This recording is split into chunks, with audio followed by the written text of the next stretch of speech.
my guess, was brain dead for 11 hours. Went to heaven. Sent back with a message from heaven. We have a Hebrew word. It's called besheret. It means it's meant to be. I tell you, it is besheret that you be watching right now. My guest, I've just gotten to really know over the last day. He's a retired pilot. You put in a lot of hours flying. How many hours? Well, just over 20,000. Just over 20,000. He was not a believer in the Messiah. His wife was a believer. Is it fair to say that your God was things, Things? Yes, Sid, and I'm ashamed to admit it. I mean, I lived what I thought was the quintessential American-Canadian dream of a successful career, successful businesses.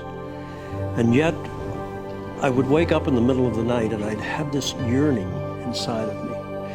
And I foolishly interpreted that as meaning I needed a faster plane, a bigger car, a larger boat. Yeah, but one day, again, he's his own God, so to speak. He wakes up and something unusual. His arms and his legs are numb. He gets diagnosed with a disease, frankly, I've never heard. Is it Guillain-Barré? It's Guillain-Barré. Guillain, close. And if I understand this right, this is life-threatening, and you could end up paralyzed. But actually, if you don't get treatment right away, which you did not, what did they tell you to expect? Well, it's often fatal. And Guillain-Barré is the deterioration of the myelin sheath on your brainstem. And it's similar to if you strip the insulation from an electrical cord and all the signals from your brain become pain and interrupted. And I went from being a guy that flew jets and raced cars to someone completely dependent on nurses and my wife, who is a nurse, for my care. You told me the pain was so bad that you had pain when you blinked your eyebrow. I actually trained myself to blink one eye at a time. Because of the pain. Every blink of my eye was pain, not just in my eyes, but throughout my whole body. My whole nervous system had been interrupted by this incredible, debilitating disease. And all of a sudden, the pain gets so bad that you take a whole bottle of pain medicine. I mean, but didn't you realize that could be fatal? You know, Sid, it was a gradual thing, and yet to give me some semblance of normalcy, some ability to sleep 2 or 3 hours a night, I began to take more of the medication than I should have. And I was trying to get up the energy to get out of the truck and inspect the field that I was trying to sell. And I saw a vial of prescription medication. I should have known. All I was consumed with was stopping the pain. As I took the last of the medication that evening, and I'm facing the setting sun. For some reason, I didn't plan it that way. All of a sudden, my feet began to burn as though they were in fire. My hands and fingertips started to burn. And as that burning sensation made its way up my body and in my arms toward my chest, I knew that I had done something truly catastrophic. And it was then that I said the first 3 of the 6 words that I believe are responsible for me being here today, along with the prayers of my family. And in that last instant in my consciousness, I looked at the setting sun and I raised my hand, and I remember it was shaking violently. I cried out, God, forgive me. Forgive me. I cried out from a part of me that I didn't even know existed. Not out of fear, I'd faced death a couple of times as a pilot, never flinched. But I had this overwhelming sense in those last nanoseconds of my life that I had wasted this beautiful life that the Creator had given me. And I had never honored Him for that life. And I was just trying to express my sorrow for not having led a better life. After that prayer, which is half of the prayer that got you back, what do you remember? And suddenly I became aware that the horrific pain that I had endured for all those years since the onslaught of the Guillain-Barré was gone.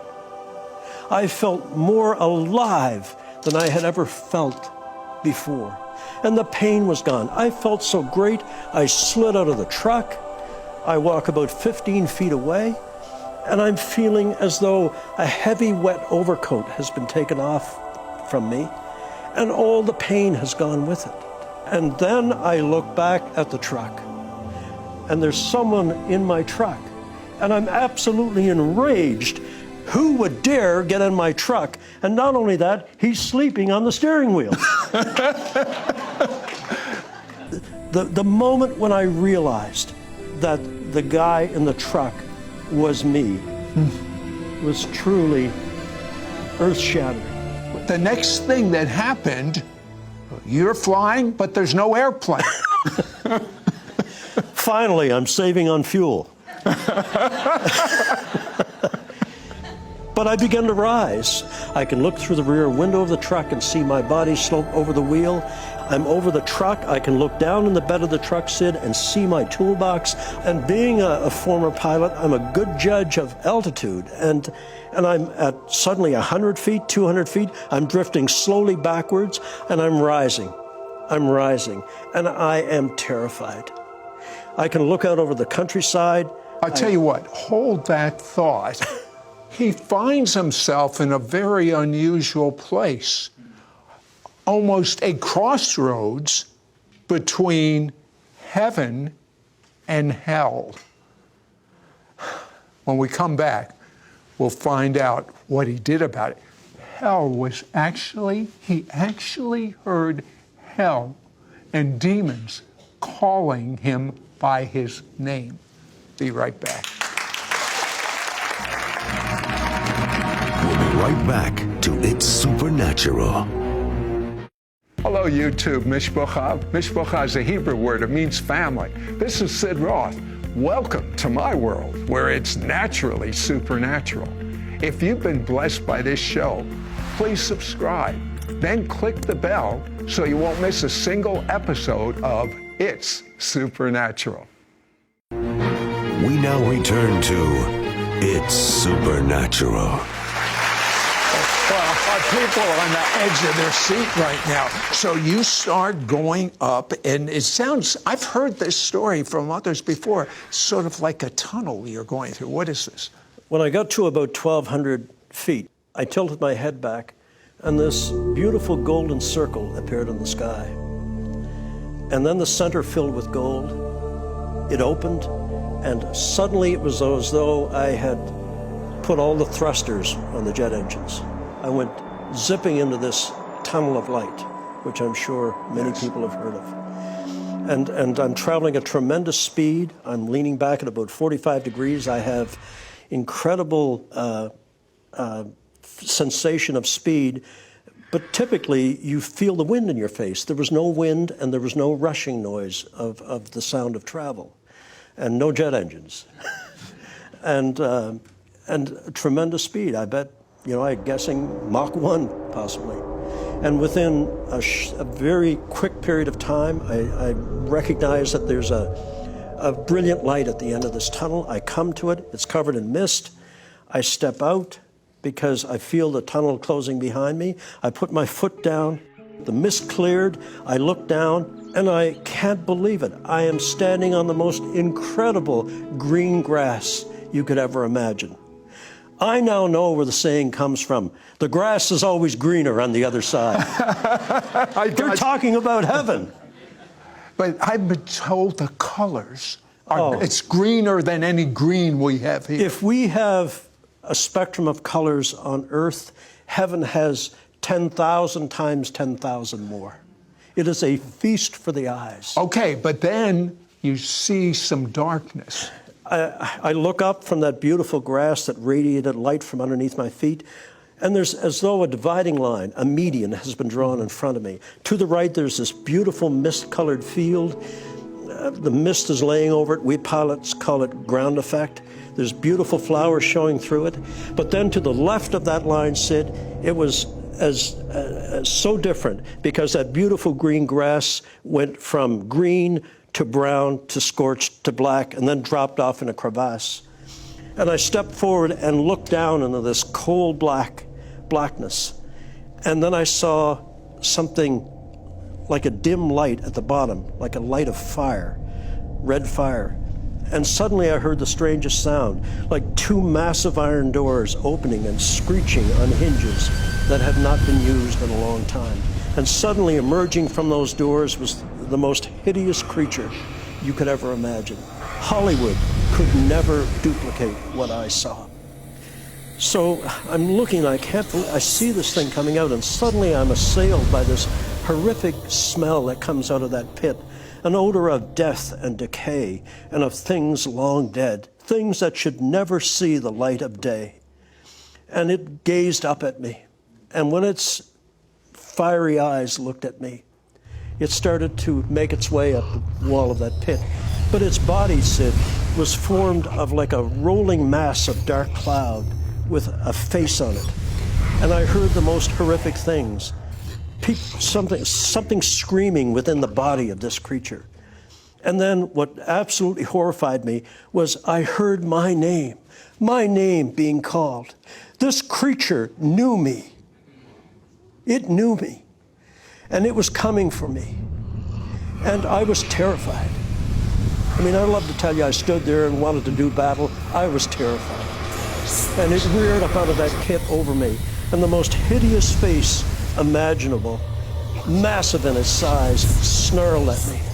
And there was this feeling of an anticipation of glee that it couldn't wait to get its claws on me. And I was so horrified, I turned from the darkness toward the light. We are creatures of the light. And I automatically turned toward the light. And when I did, I sensed this creature, its breath on the back of my neck, the stench of its breath, and I felt a sharp claw move down my back. And it was at that point, remember I said, there are 6 words and the prayers of my family that make it possible for me to be here today. And the first 3 words I cried out in the truck, God forgive me. In my absolute terror, and I had no reason to expect any help from God, I turned myself toward that mist with that creature breathing up my back, and I lifted both hands and I cried out, God, help me, help me. And Sid, instantly, 3 stars appeared in that mist, like distant points of light, but coming rapidly toward me. And I focused on them to keep my mind off what was snarling behind me, because I could hear the saliva from its jaws dropping on the ground behind me. And I concentrated on those lights. They came so rapidly, Sid, incredible speed. My pilot instincts took over. I was afraid they were going to make too fast a landing, but they did a beautiful job. They took form. They were angels. As they approached me, this beautiful light flooded over me, went beyond me and struck that creature. And when the light of the angel struck the creature, it scrambled back down in that hole like a rat running for cover. God had heard the cry of someone that had never turned to him in his life. When we come back, I want Jim to share about what Jesus, as well as the angels, have. Transferable, sticky love. I've never heard about sticky love. Have you? We'll be right back to It's Supernatural. Do you know someone who questions life after death? Have you ever wondered what heaven is truly like? A number of famous people, celebrities, and individuals from all walks of life have reported having a near-death experience. People like Sharon Stone, Elizabeth Taylor, Kanye West, Leonardo DiCaprio, Stephen King, George Clooney, Harrison Ford, Chevy Chase, George Foreman, Sandra Bullock, and so many more. One of the greatest near-death testimonies is that of Jim Woodford. Jim was never a religious man. Concerning God, he was ambivalent. But one day, alone in his truck, he died. Jim's consciousness was transported to the afterlife. He witnessed firsthand the horrors of hell, and then the beauty, the glory, and the splendor of heaven. When he came back, he was changed forever. Call now and get James Woodford's book, Heaven, An Unexpected Journey, plus his 7-part teaching on 3 audio CDs, Beyond the Veil, What Awaits You in the Afterlife. This is an exclusive offer for our It's Supernatural audience. Yours for a donation of $35. Shipping and handling is included. Ask for offer number 9824. Through James Woodford's must-read powerful book, Heaven, An Unexpected Journey, you will read about James' first-hand experience with heaven, angels, and the afterlife. Encounter the glories of heaven and the stunning reality of the unseen world. Discover what Jesus is truly like in heaven. Learn about the vibrant colors in heaven, the ecstatic sound of praise and worship, and the overwhelming peace and well-being. Encounter the chilling realities of hell and the sights, sounds, and sensations of heaven. There is a time of reflection and prayer at the end of each chapter, along with a place to take notes on your journey. You will also receive his exclusive 7-part teaching on 3 audio CDs, Beyond the Veil, What Awaits You in the Afterlife. James Woodford takes you on a journey that will shatter any doubt about heaven's reality and the existence of hell. In this unforgettable story, you will awaken to the reality and vivid sights and sounds of heaven. Be inspired by detailed descriptions of the contrails of prayer in heaven's skies, the sticky love of God, and what it feels like to hang with the angels, and more. Encounter the chilling realities of hell and the sharp claws of destruction that threaten to pull Jim into eternal darkness. Take comfort in the 6 simple words that led Jim into the presence of Jesus. Heaven is very real, and you want to make sure that heaven is the place where you are destined to be for all eternity. Consider the alternative. Get ready to embark on an unforgettable journey. Silence those nagging doubts and discover the joy that comes with certainty in your eternal destiny. Don't miss out on getting James Woodford's book, Heaven, An Unexpected Journey, plus his 7-part teaching on 3 audio CDs, Beyond the Veil, What Awaits You in the Afterlife. This is an exclusive offer for our It's Supernatural audience. Yours for a donation of $35. Shipping and handling is included. Ask for offer number 9824. Call or you can send your check to Sid Roth. It's Supernatural. P.O. Box 39222, Charlotte, North Carolina 28278. Please specify offer number 9824 or log on to sidroth.org. Call or write today. We now return to It's Supernatural. You know, there is so much that this man experienced. But when I was reading about your experience, I was reading the chapter on sticky love. Tell me about that. Sticky love of God. Yeah. The angels came forward and they spoke to me through thought transference. And as they put their wing around me and held me close, I felt so safe and protected. And I reached out to touch the angel's arm. And Sid, when I did, I felt I had been impolite in doing that. And so I pulled my hand back. And when I did, the light of the angel's body clung to my hand till I got it back about 6 to 10 inches and then let go and went into its body. And that's why I tell people every chance I get, the love of God is sticky. It wants to cling to you. And you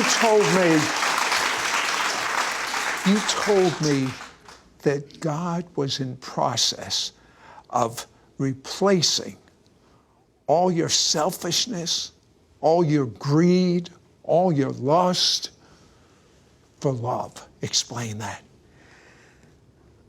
I don't think a human soul, a soul or spirit can go through this experience and not be profoundly changed. And I feel as though I have been truly born again. Not only have I come back from the grave, my soul has come back from despair. My spirit has found God again. And I will be eternally grateful. Tell me about the Hall of Knowledge.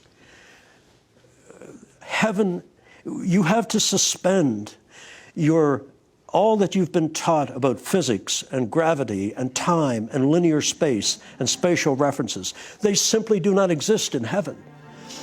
But I was shown the holy city.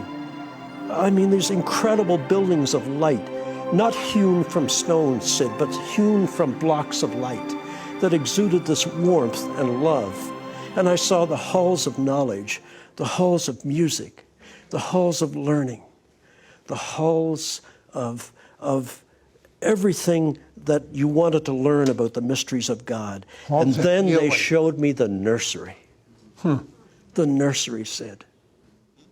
I think it speaks to the compassion of our God that little souls that are aborted, God gathers their spirit back and they're raised in the nursery in heaven. Tell me about the size of your book of life. I'm ashamed to talk about it, but in the Hall of Records, they keep a record of everything that you've done in and with your life. And it's not to create an I gotcha moment. It's for when you are shown the book of your life. And when the angel pulled mine out of his robe and opened it for Jesus to read, I was absolutely shamed and mortified that all I had to show for a life lived that I thought was the ultimate in success was this small, thin book, no bigger than a diner, roadside diner menu. And I was ashamed that that's all. I should have, with all the resources and the time that I had, I should have had a book as thick as a Bible filled with all the goods, all the good deeds that I could have done. You know, as Charles Dickens said in his novel, mankind should have been my business. And instead, I was only involved in my self-ego. I am determined now that if I have the opportunity to go back again, to do everything good I can so that when Jesus reads the book of my life again, he's going to need 3 angels and a forklift to open it. Now, you've got to tell me, when you looked in the eyes of Jesus, what did you see? It was the apex of everything that happened to me. Because when his eyes locked on mine, and he smiled at me, Sid, Jesus smiled at me. But when I looked into those eyes of gray and green and blue, I was lost in eternity. Because in those eyes, I saw sadness for the way I had lived my life. I saw sadness for the way we, as mankind, have rejected his Father's message. But I saw incredible love for me. Someone that deserved nothing for me. And I also saw, mixed in with that love in the eyes of Jesus, forgiveness for me. Forgiveness for the life that I had lived. And a chance to do it again. I am eternally grateful. My life, our lives, Lorraine's life and mine, are now his. Let me tell you a couple of things that you need to know. While all this is going on, his wife and family are praying, and he sees it. He can see them praying. He comes back, and guess what happened to his incurable illness? Went out the window.